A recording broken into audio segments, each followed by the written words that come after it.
Hi മക്കളെ, 10ാം class വരെ Malayalam medium follow ചെയ്ത വിദ്യാർത്ഥികളാണ് എന്നുണ്ടെങ്കിൽ പ്ലസ് വണ്ണിലേക്ക് വരുന്ന സമയത്ത് തീർച്ചയായിട്ടും അവർ ഫേസ് ചെയ്യാൻ വേണ്ടി പോകുന്ന പ്രധാനപ്പെട്ട ഒരു പ്രശ്നം എന്ന് പറഞ്ഞു കഴിഞ്ഞാൽ പ്ലസ് വൺ പ്ലസ് ടു ക്ലാസ്സുകളൊക്കെ തന്നെ എടുക്കുന്നത് അല്ലെങ്കിൽ ഫോളോ ചെയ്യുന്നത് ഇംഗ്ലീഷ് ലാംഗ്വേജിലാണല്ലോ. അതുകൊണ്ട് മലയാളം മീഡിയം മാത്രം പഠിച്ച വിദ്യാർത്ഥിയെ സംബന്ധിച്ചിടത്തോളം അത് ക്യാപ്പപ്പ് ചെയ്യാൻ വേണ്ടി പറ്റുമോ അല്ലെങ്കിൽ അത് ഫോളോ ചെയ്യാൻ വേണ്ടി പറ്റുമോ എന്നുള്ള സംശയം ഭൂരിഭാഗം വിദ്യാർത്ഥികളെ സംബന്ധിച്ചിടത്തോളം ഉണ്ടാകുന്നുള്ള കാര്യത്തിൽ യാതൊരു സംശയമില്ല.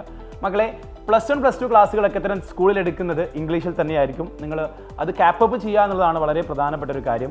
തീർച്ചയായിട്ടും പ്ലസ് വണ്ണിലേക്ക് നിങ്ങൾ ആദ്യം ചെല്ലുന്ന സമയത്ത് ആദ്യത്തെ 1-2 ആഴ്ചകൾ നിങ്ങളെ സംബന്ധിച്ചിടത്തോളം ഭയങ്കര ക്രൂഷ്യൽ ആയിട്ടുള്ള ദിവസങ്ങൾ തന്നെയാണ്.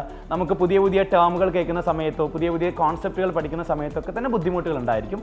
സോ ആ ഒരു 3 ആഴ്ച നിങ്ങൾ കൃത്യമായിട്ട് ശ്രദ്ധിക്കുക.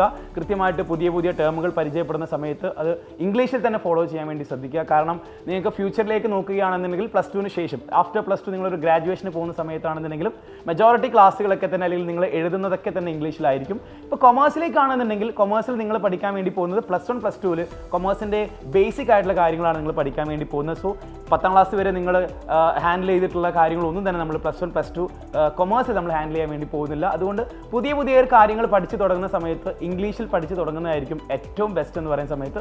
ഫോർ എക്സാമ്പിൾ, നമ്മളൊരു ബിസിനസ് എന്ന് കേൾക്കുന്ന സമയത്ത് ഇറ്റ് ഈസ് ഈസി, അതായത് നമുക്ക് എളുപ്പമാണ് ബിസിനസ് എന്ന് പറയാൻ വേണ്ടിയിട്ട്. അത് മലയാളത്തിലേക്ക് കൺവേർട്ട് ചെയ്യുന്ന സമയത്ത് നമുക്ക് എൻ്റർലി വലിയൊരു കോൺസെപ്റ്റാണ് ബിസിനസ്സിൻ്റെ മലയാളത്തിൽ നമുക്ക് നിർവചിക്കുന്ന സമയത്ത് നമുക്ക് പറയാൻ വേണ്ടി സാധിക്കുന്നത്. ഇപ്പോൾ ട്രേഡ് എന്ന് പറയുന്ന സമയത്തും വ്യാപാരം എന്ന് പറയുന്ന സമയത്ത് രണ്ട് രീതിയിലാണ് പ്രൊനൗൺസിയേഷൻ ഒക്കെ വരുന്നത്. സോ നേരത്തെ പറഞ്ഞ പോലെ തന്നെ നമ്മൾ പ്ലസ് വൺ ക്ലാസ്സുകളിൽ കൊമേഴ്സിൻ്റെ ആദ്യത്തെ കോൺസെപ്റ്റുകൾ, ഇപ്പോൾ അക്കൗണ്ട്സിലാണെന്നുണ്ടെങ്കിലും ഇപ്പോൾ ബിസിനസ്സിലാണെന്നുണ്ടെങ്കിലും എക്കണോമിക്സിലാണെന്നുണ്ടെങ്കിലും ആദ്യത്തെ കോൺസെപ്റ്റുകളൊക്കെ പഠിച്ചു പോകുന്ന സമയത്ത് അത് ഇംഗ്ലീഷിൽ ഫോളോ ചെയ്യുകയാണെന്നുണ്ടെങ്കിൽ തീർച്ചയായിട്ടും നിങ്ങൾക്കത് എളുപ്പത്തിൽ, അതായത് ആദ്യത്തെ 2-3 ആഴ്ചയ്ക്ക് ശേഷം ബാക്കിയുള്ള സമയങ്ങളിലൊക്കെ നിങ്ങൾക്ക് എളുപ്പത്തിൽ അത് പഠിച്ചെടുക്കാനും അത് എഴുതാനും വേണ്ടിയും സാധിക്കും.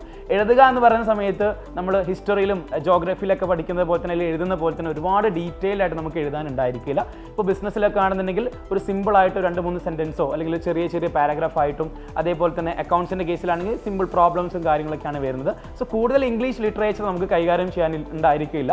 അപ്പം ഇംഗ്ലീഷ് നമുക്ക് സെക്കൻഡ് ലാംഗ്വേജ് ആയിട്ട് പഠിക്കാനുണ്ടെങ്കിൽ കൂടി തന്നെ നമുക്ക് കോർ പേപ്പേഴ്സിലേക്ക് വരുന്ന സമയത്ത് ഒരുപാട് കാര്യങ്ങൾ എന്ത് ചെയ്യുന്നില്ല, ഇവിടെ നമുക്ക് എഴുതാനുണ്ടായിരിക്കില്ല എന്നാണ് ആദ്യം നിങ്ങൾ മനസ്സിലാക്കേണ്ടത്. കൊമേഴ്സിൽ അഡ്മിഷൻ എടുത്ത ഒരു വിദ്യാർത്ഥിയാണ് നിങ്ങളെന്നുണ്ടെങ്കിൽ നിങ്ങൾ ആദ്യം ചെയ്യേണ്ടത് നിങ്ങളെ ചുറ്റുമുള്ള കാര്യങ്ങളെക്കുറിച്ച് ഒബ്സർവ് ചെയ്യുക എന്നുള്ളതാണ്. നമുക്കറിയാം, അഡ്വർടൈസ്മെൻറ്റ് അതേപോലെ തന്നെ മാർക്കറ്റിൽ വരുന്ന ചേഞ്ചസും കാര്യങ്ങളൊക്കെ നമുക്ക് സോഷ്യൽ മീഡിയ വഴി അറിയാൻ വേണ്ടി സാധിക്കും.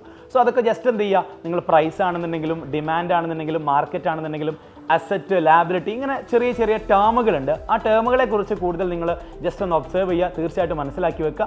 അങ്ങനെയാണെന്നുണ്ടെങ്കിൽ തുടക്കത്തിൽ ഓരോ സബ്ജക്റ്റ് ഹാൻഡിൽ ചെയ്യുന്ന സമയത്ത് നമുക്ക് എന്ത് ചെയ്യാൻ വേണ്ടി പറ്റും, ഈസി ആയിട്ട് അതിനെ റിലേറ്റ് ചെയ്യാൻ വേണ്ടി പറ്റും, എളുപ്പത്തിൽ പഠിച്ചെടുക്കാൻ വേണ്ടി പറ്റും എന്നുള്ളതാണ്. ഒട്ടും ഇംഗ്ലീഷ് ഫോളോ ചെയ്യാൻ വേണ്ടി പറ്റുന്നില്ല എന്നൊരവസ്ഥയിലേക്ക് നിങ്ങൾ എത്തുക എന്നുണ്ടെങ്കിൽ നിങ്ങൾ ടെൻഷൻ അടിക്കേണ്ട. നിങ്ങൾക്ക് മലയാളത്തിൽ നമ്മുടെ ക്വസ്റ്റ്യൻ പേപ്പേഴ്സ് ഒക്കെ അവൈലബിൾ ആയിരിക്കും, നിങ്ങൾക്ക് മലയാളത്തിൽ നോട്ടുകൾ എഴുതാം. പക്ഷേ ഏറ്റവും നല്ലത് ഇംഗ്ലീഷിൽ തന്നെ പ്ലസ് വൺ പ്ലസ് ടു ക്ലാസ്സുകൾ ഇംഗ്ലീഷിൽ തന്നെ ഫോളോ ചെയ്യുന്നതാണ്. സോ അതുകൊണ്ട് ഇംഗ്ലീഷിൽ മാത്രമേ ഫോളോ ചെയ്യാൻ വേണ്ടി സാധിക്കുകയുള്ളൂ, മലയാളത്തിൽ ഫോളോ ചെയ്യാൻ വേണ്ടി പറ്റില്ല എന്നൊന്നുമില്ല. നിങ്ങൾക്ക് 2 ലാംഗ്വേജിലും ഫോളോ ചെയ്യാം. സോ ബെറ്റർ എന്താണ്, ഇംഗ്ലീഷിൽ ഫോളോ ചെയ്യുന്നതാണ് കേട്ടോ.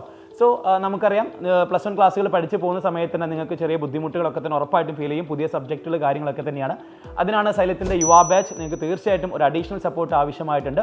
യുവ ബാച്ചിലാണെന്നുണ്ടെങ്കിൽ സിസ്റ്റമാറ്റിക് ആയിട്ടാണ് നമ്മൾ ഓരോ ചാപ്റ്റേഴ്സിൻ്റെയും ഓരോ സബ്ജക്റ്റുകളുടെയും ലൈവുകൾ പോകുന്നത്. അതിൻ്റെ റെക്കോർഡഡ് സെഷൻ ഉണ്ടായിരിക്കും, PYQ ഡിസ്കഷൻസ്, കംപ്ലീറ്റ് ചാപ്റ്റർ കഴിഞ്ഞ സമയത്ത് അതിൻ്റെ എക്സാമിനേഷൻസ്, ഷുവറായിട്ട് ചോദിക്കുന്ന ക്വസ്റ്റ്യൻസ് നമ്മൾ ഡിസ്കസ് ചെയ്യും. അതേപോലെ തന്നെ ഓരോ ചാപ്റ്ററിൻ്റെയും നോട്ട്സും കാര്യങ്ങളും എല്ലാം നിങ്ങൾക്ക് എക്സ്ക്ലൂസീവ്ലി നമ്മുടെ യുവ ബാച്ചിൽ അവൈലബിൾ ആയിരിക്കും. സോ അഡ്മിഷൻ എടുക്കാത്ത വിദ്യാർത്ഥികളാണ് നിങ്ങളെന്നുണ്ടെങ്കിൽ എത്രയും പെട്ടെന്ന് താഴെ കാണുന്ന നമ്പറിൽ വിളിച്ച് അഡ്മിഷൻ എടുക്കുക. സോ എല്ലാവരും ഗംഭീരമായിട്ട് കൊമേഴ്സ് പഠിച്ചു തുടങ്ങുക. All the best.